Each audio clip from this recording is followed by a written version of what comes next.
School tunes, सीखो मजेदार अंदाज में। ईद।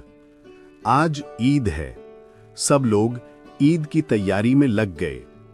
नाजिश अपने दोस्त काशिफ और आमिर के साथ ईदगाह गया। नमाज के बाद तीनों दोस्त खिलौनों की दुकान पर गए। आमिर ने ऐनक खरीदी। नाजिश ने अपनी बहन मिज़गां के लिए खिलौना मोबाइल खरीदा। घर पहुंचते ही मेहमान आना शुरू हुए। जफर मामू आलिया मुमानी के साथ अपनी बेटी को लेकर ईद मिलने के लिए आए। मामू ने सबको ईदी दी। मां ने दुआ दी। पढ़ो जाल श ज अ ग। लफ्ज सुनो, देखो, दोहराओ और लिखो।